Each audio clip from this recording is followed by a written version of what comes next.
Today we are going to start chapter 75, that is the physiology of gastrointestinal diseases. So we have our important glossary terms. Eclasia. Eclasia is a condition in which the lower esophageal sphincter fail to relax during swallowing. So swallowing our esophagus sphincter should open, then only the food can go from the esophagus into the stomach. So here in eclasia, the esophagus sphincter fail to relax, means it is constricted, it is not opening, means the food gets accumulated in the esophagus itself, it will not move into the stomach. Next, echlorhydria means simply that the stomach fail to secrete acid secretion, HCl. So the main function of stomach only is to secrete acid. So here echlorhydria means here no HCl secretion. Next, coming to flatus. Flatus are nothing but the gases in the GI tract, accumulation of different types of gases in the GI tract. Next, gastritis. Whenever there is itis, it's inflammation. So here the inflammation of stomach mucosa, because gastric means related to stomach, so inflammation of stomach mucosa. Next, coming to Helicobacter pylori. It's a bacteria that causes the gastritis.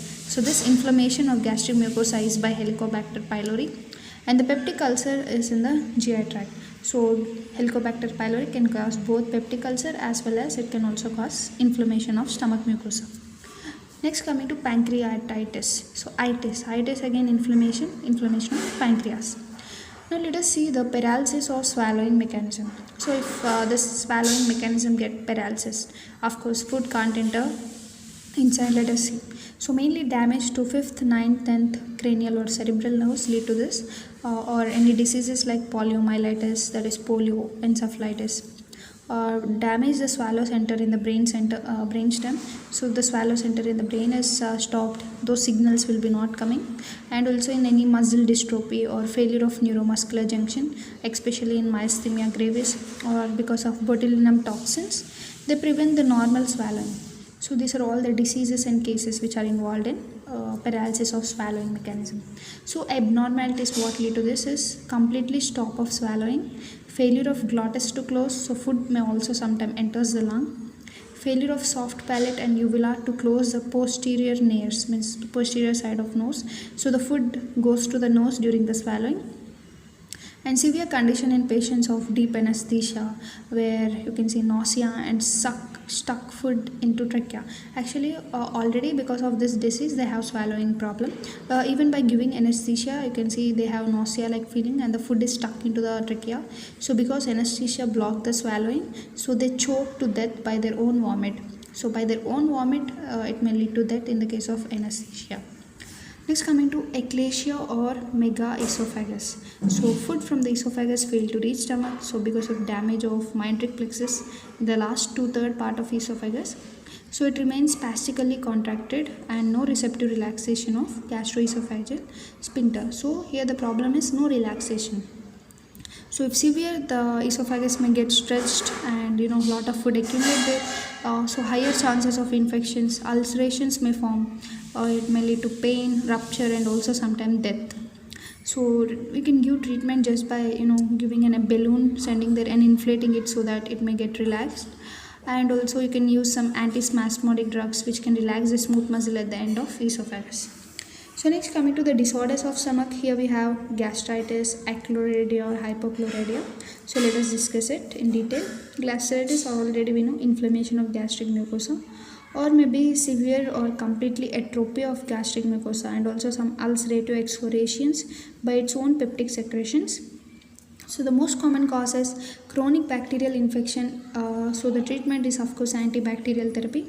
Irritants like alcohol or aspirin may also damage the mucosa of the stomach. Permeability of gastric barrier is increased a lot. Normally it should be normal, but here it is increased. Actually the gastric barrier is between the mucosa of the stomach and the food. So the food which we are eating, it mixes with the HCl, but it may not damage the mucosa of our stomach by this means of gastric barrier. But here you can see in this disorder the permeability is increasing, means it is having a higher chance to form ulcers.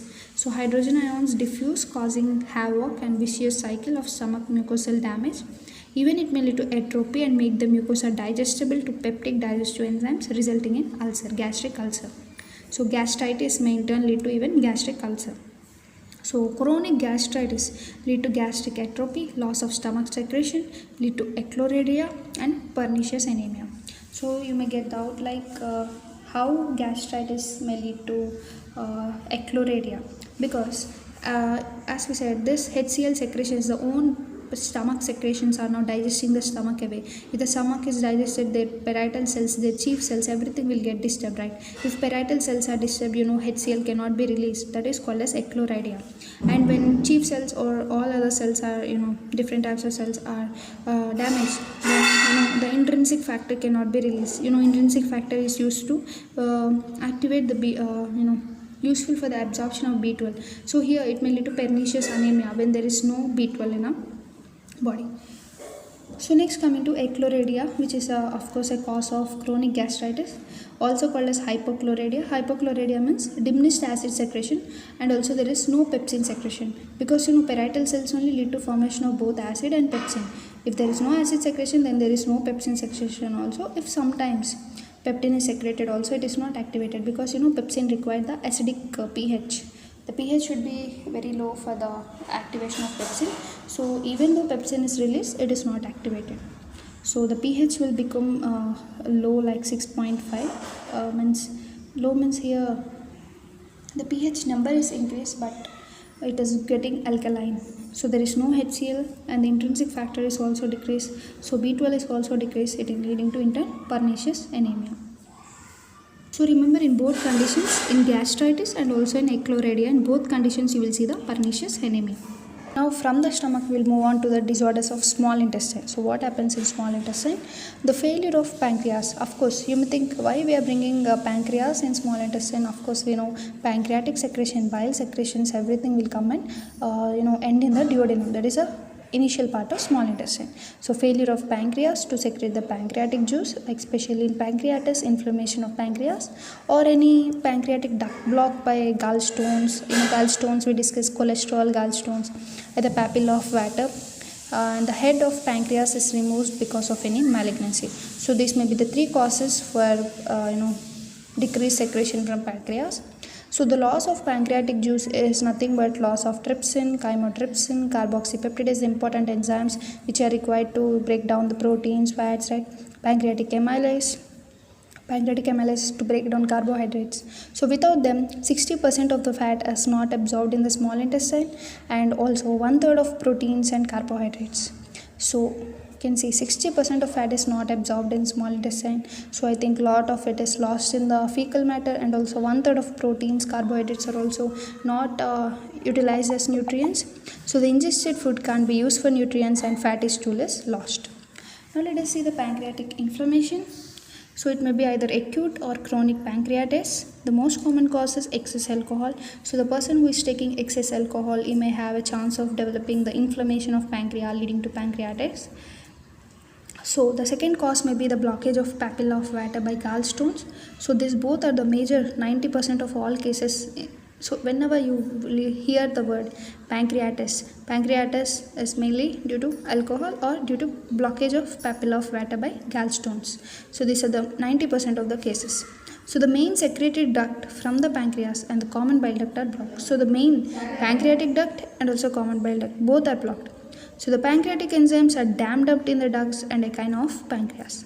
So now what happens? Because of this damming up, all these enzymes will go and act on pancreas itself and leading to damage of pancreas. So much trypsinogen also accumulates, it overcomes trypsin inhibitor. So we also have a safety measure in our pancreas. We have trypsin inhibitor, because if in these problems only, if we have more amount of trypsin, it will lead to more activation, it may lead to pancreatitis. So to prevent that only, we have trypsin inhibitor. But here the amount of enzymes which are formed by the pancreas are more when compared with trypsin inhibitor. So even trypsin inhibitor fails to inhibit them. So trypsinogen may also get sometime activated into trypsin. Then this in turn activates, trypsin is the major enzyme which is required in a pancreas to activate all other different enzymes. So it activates all other enzymes, leading to temporary or sometimes even permanent destruction of pancreas. So now let us see the small absorption by small intestine, that is also called sprue. The food, everything is normal here, but the absorption is somewhat different or somewhat disorder abnormality here. Let us see the malabsorption, even though food is digested well, may be due to different diseases or removal of part of small intestine. So let us see, it is divided into non-tropical sprue, tropical sprue, malabsorption in the sprue. So what is non-tropical sprue?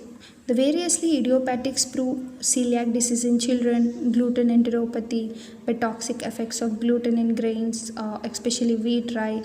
Gluten is a direct destructive effect of enterocytes. So remember, gluten is not allergic to everyone, only to the children or the people, also in adults who are having celiac disease. So gluten is direct destructive effect on enterocytes. So initially the effects mildly attack on villi. Later it may lead to decrease in absorption of nutrients, but later in severe conditions completely they may even remove the villi and decrease lot of absorption. So non-tropical sprue is mainly due to celiac disease, where the gluten is irritating our enterocytes. They are decreasing the villi. In turn, they are also decreasing the absorption. So that is non-tropical sprue. Now let us see what is tropical sprue. As the name you can see, it occurs mainly in tropics. So here the treatment, you can give antibacterials, which is caused by inflammation of intestinal mucosa from unidentified infectious agents. So we don't know still what are those infectious agents, but those kinds of infectious agents are causing this inflammation of intestinal mucosa. So the treatment here is you can give the antibacterials. Next, coming to the malabsorption in sprue. So here actually the fat is in the fecus. Why the fat is in? Because this is called as styrocoria or fatty soils in fecus. This appear indicating that there is no problem in digestion, because here the fatty soils are coming. If directly fats only coming, then we can say the problem is in digestion. But there is no problem in digestion because the fatty soils are coming, but the problem is mainly in absorption of fat.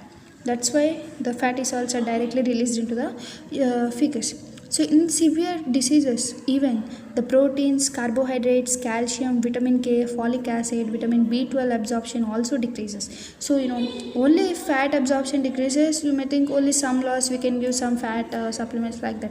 But here even the important proteins, carbohydrates, everything are getting lost. So this is leading to osteomalacia. Osteomalacia is a demineralization of bones because of mainly lack of calcium and some important vitamins, proteins. And also there is inadequate blood coagulation, because the food you take daily, it may not have that much amount of vitamin K. So here, because of this vitamin K loss, it may lead to some blood coagulation disorders, and also leading to macrocytic anemia of pernicious anemia type, and it may result from even decrease in B12, folic acid absorption, because you see some of the vitamins are lost, B12 is also lost. So these are the cases. This is called as malabsorption in sprue. Next, let us see, now we have completed the disorders in stomach. From the stomach we went into small intestine. Now let us go into the large intestine. What are the disorders there? So main disorders of large intestine, we have constipation and diarrhea and megacolon Hirschsprung's disease. So let us see. Constipation is nothing but the slow movement of fecus by large intestine. So here actually it is hard fecus in descending colon, especially dry hard feces is found in the descending colon due to by excess absorption of water or less fluid intake. So there are two cases, like if you are drinking low amount of water, that may also lead to hard fecus, or if absorption of large intestine is more, then also it may lead to hard fecus, or some other reasons like any tumors or adhesions or ulcers blocking the movement of contents. So if try to inhibit the defecation reflex, it may also lead to constipation, that is by atony. If some people are trying to they have the defecation reflex, naturally they need to get out the fecus, but if they're trying to stop it, then it may also lead to constipation. And by spasm of small segment of sigmoid colon also lead to constipation may occur. Later excess mucus secrete from the large intestine. So actually some spasms means they remain like that only contracted or like that only relaxed. So because of that also it may lead to sigmoid colon, in the sigmoid colon lead to constipation. But actually later what happens is they secrete mucus, large amount of mucus to clear that out, leading to diarrhea. So this kind of people have at the same time they have constipation at the beginning, later they have the diarrhea. So this cycles of diarrhea and constipation continue in this kind of people. Next, let us see the megacolon Hirschsprung's disease.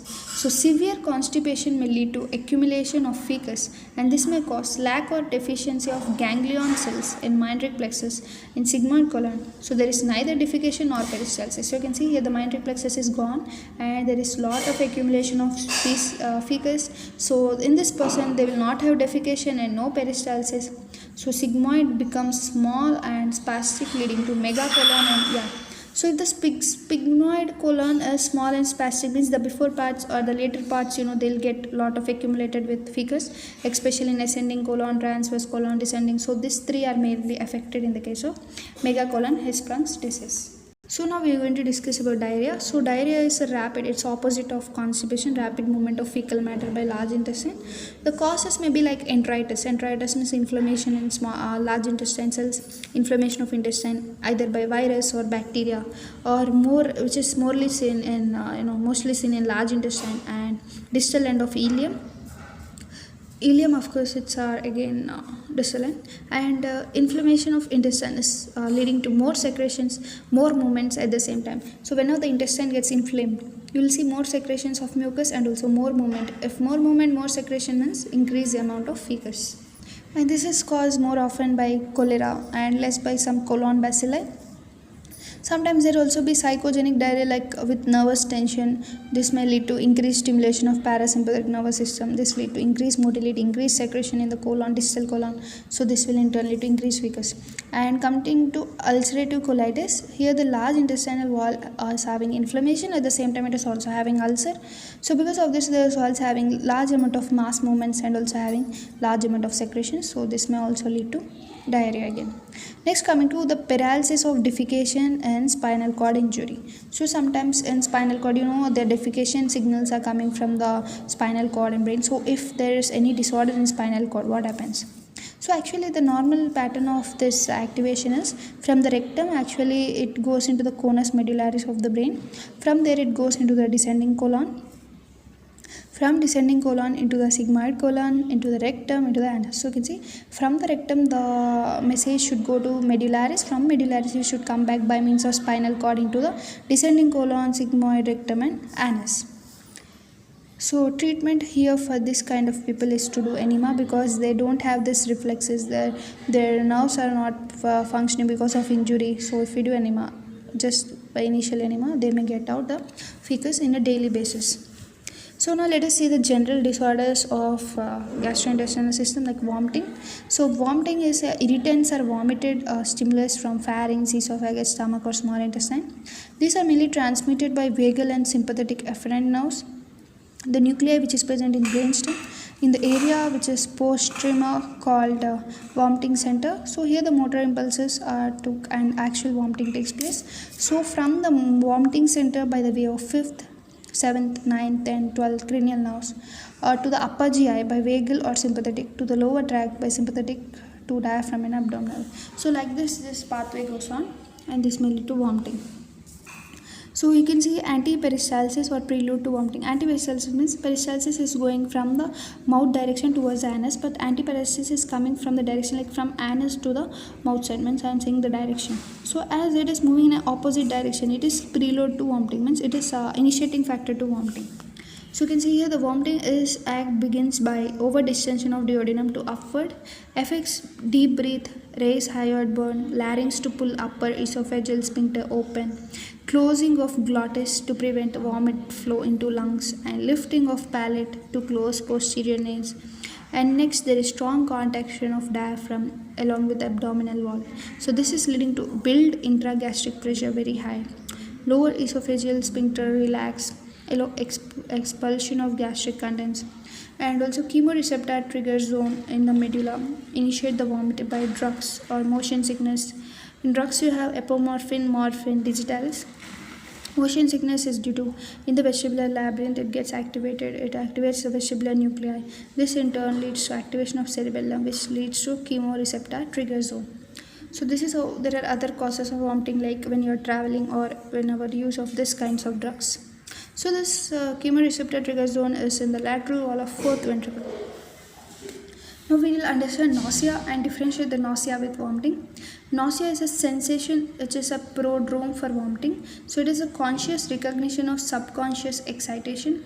So nausea is in the medulla. It's closely associated with vomiting center. That is why we get the nausea. So it is caused by mainly irritative impulses coming from the GI or due to lower brain impulses associated with motion sickness and impulse from cortex to initiate vomiting. So all these are the causes for nausea. Now let us see the GI obstruction. So why GI system will get obstruction? By cancer, fibrotic constriction, or by means of any peritoneal edation, spasms, paralysis. If pylorus obstruction, it will lead to metabolic alkalosis, loss of hydrogen ions. Beyond stomach obstruction, it will lead to antiperistalsis reflex, that is vomiting. And obstruction in distal large intestine lead to fecus accumulation, vomiting, rupture, dehydration, or even circulatory shock. So now let us see the gases in GIT, that is called as flatus. So three sources are for the flatus, that is swallowed air or gut gas by the bacteria or gas from the blood to the GIT. So stomach gases are mainly nitrogen and oxygen, which are expelled by belching. So small amount of gas occurs in small intestine from the stomach to the intestine, and so in the large intestine, the bacteria causes carbon dioxide, methane, hydrogen. Methane, hydrogen, oxygen are explosive mixture. Use of sigmoidoscopy, electric cautery, and cause mild explosion. And by anise, there is increased inflator by beans, eating beans, cabbage, onions, cauliflower, corn, vinegar. And per 1 day, there is like about 7 to 10 liters of gas forms, and the average amount which is expelled by anus is 0.6 liters. And the remaining is absorbed in blood by intestinal mucosa and expelled by lungs. So this is all about our flat test everything. So by this we complete our chapter of disorders of GI system.